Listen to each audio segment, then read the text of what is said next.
She was never asked to be strong. She was expected to be. She learned how to hold everything together, how to stay steady. But the strength can be quiet, and quiet can be heavy.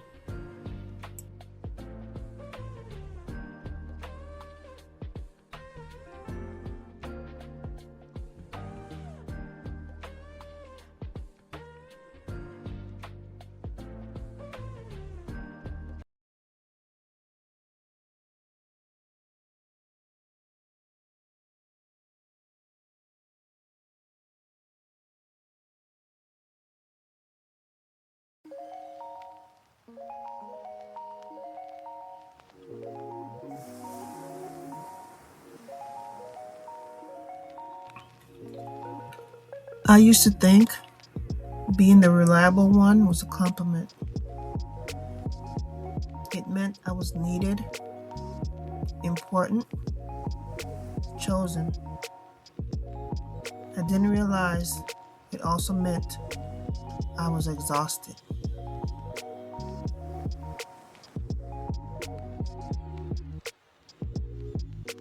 I stopped answering everyone's call.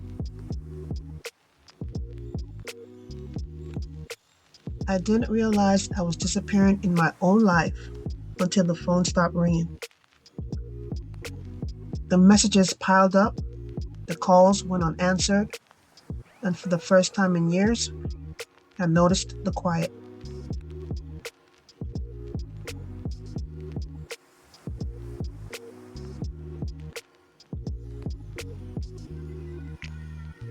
I am now 45 years old. I was married at 28 and started having my children shortly thereafter. But throughout that time, I was still always there for everyone who needed me. Putting myself last was just a thing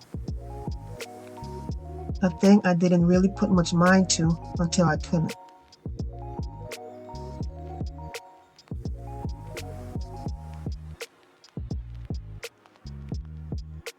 Throughout my childhood, I always liked to help others. I guess that's where it all started.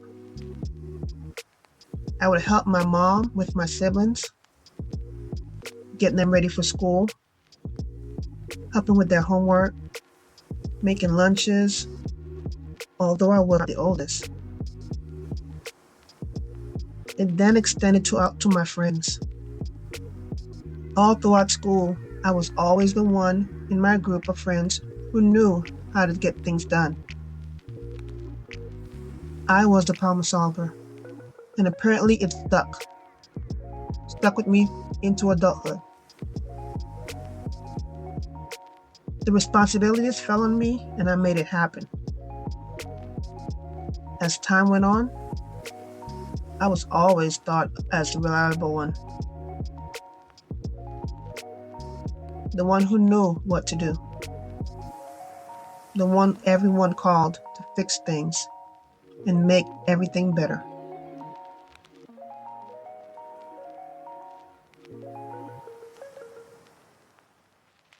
Family members, friends, even the job relied on me to be the fixer. Even after I got married and had kids, I was still the one. Whenever someone was in a bind, needed a ride to the airport, had a problem they didn't know how to handle, felt their world was about to be over, I was the one they called. The go-to girl to get it done. The one who always makes it better. The one who saves the day.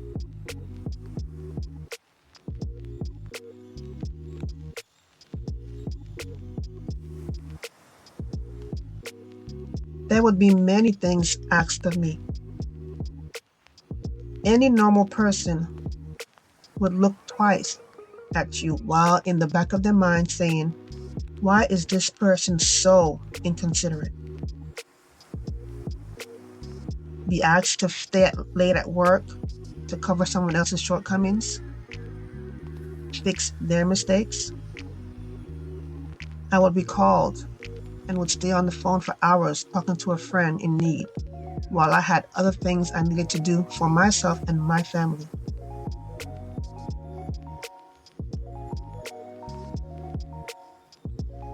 I'd often cancel dinner dates because someone called and needed a last-minute babysitter.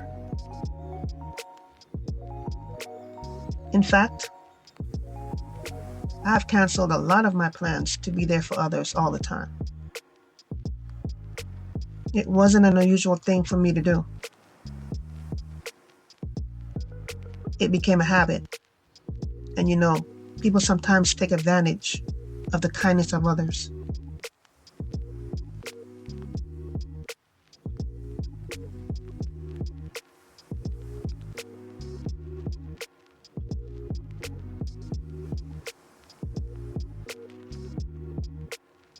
I started to begin to feel a toll.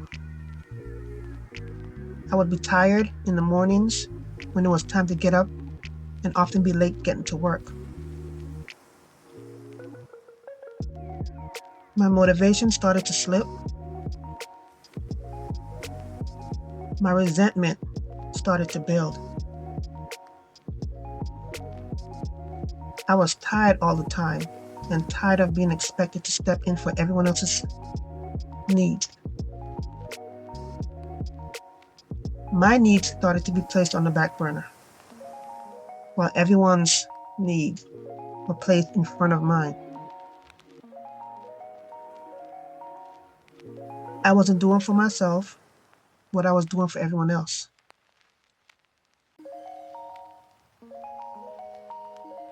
I was losing myself in the midst of it all. I thought helping everyone made me important. I thought they couldn't survive without me, but it just made me invisible to myself.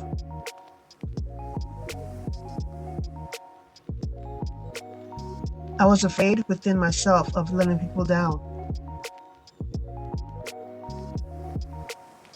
The things that ran through my mind were, what would happen if I didn't do it for them?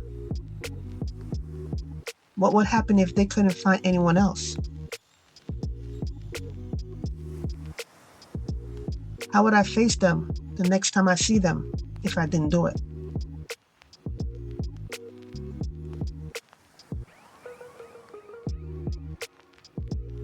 The guilt would always start to set in. I just couldn't let my loved ones down. They needed me, and I had to deliver.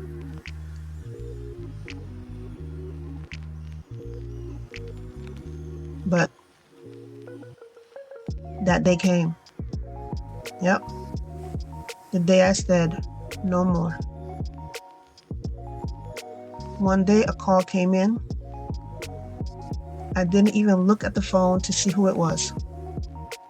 It rang and rang and rang until it stopped. I sat there in silence after it quieted. I didn't answer it. At first, I started to feel weird, awkward, anxious, feelings I hadn't felt before in a situation like this. This was unlike me. How could I not answer? They could be dying. Someone may be sick. But I'm not a doctor. It was a new feeling, different. I couldn't explain it, but it was empowering. I was in control of my life. Don't get me wrong, those doubts hadn't left. They came into my head and faded out, but came back again and again. I had to convince myself it would be okay. Told myself, don't think about it. Do something you want to do. They can't see you. You may be asleep, busy doing something important. Perhaps you just couldn't make it to the phone in time. I started creating hypothetical excuses to explain away why I didn't answer the phone. Until I said to myself, what are you doing that for? For the first time, I thought to myself, it's okay. Okay to choose me. Boundaries are not weaknesses. It's empowerment. That day, I grew a backbone, and my life has never been the same ever since. It has never been better than now. I feel free. Free to do what I want to do. Free to do for me what I have done for everyone else throughout the years. Free to make the decisions for my betterment. I still help others on occasions when I feel like it. I don't feel obligated. I can't solve everyone's problems and let mine fall to the wayside. You can't eat off an empty plate. I need to feel mine before I can help others. And after mine is filled, I will help others if I choose to.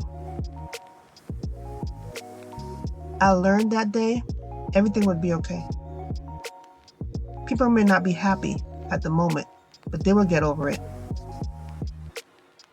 If they care about you and love you, they will understand. If they don't, they really don't care about you, and maybe they shouldn't be in your life. Sometimes they need you more than you need them. That quiet that came after I stopped answering the calls allowed me to find myself again. Grow in so many ways and not allow myself to be depleted. My life became so much more peaceful, and the growth that occurred allowed me to be so much more in the lives of the people I love.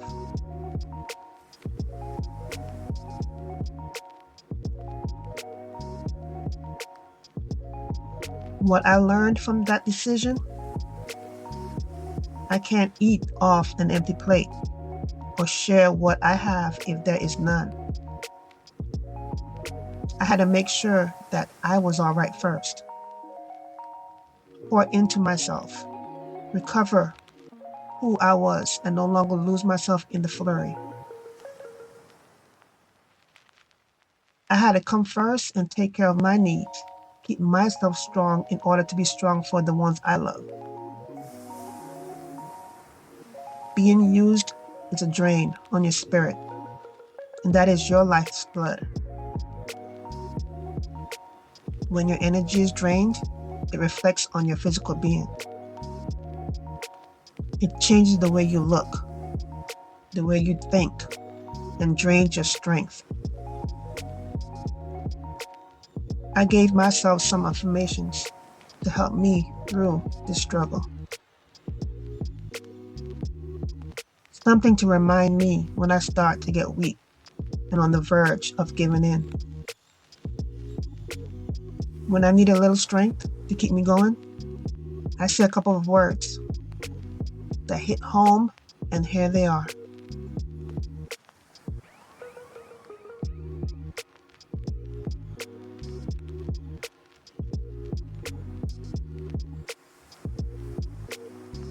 I am allowed to say no.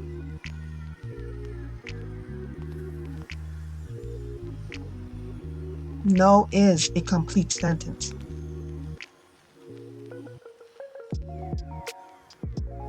My time and energy are mine to protect.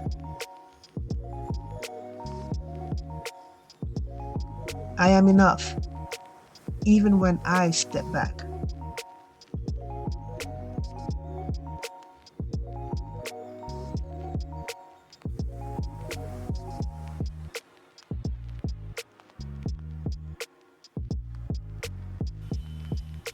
At the time, I didn't know.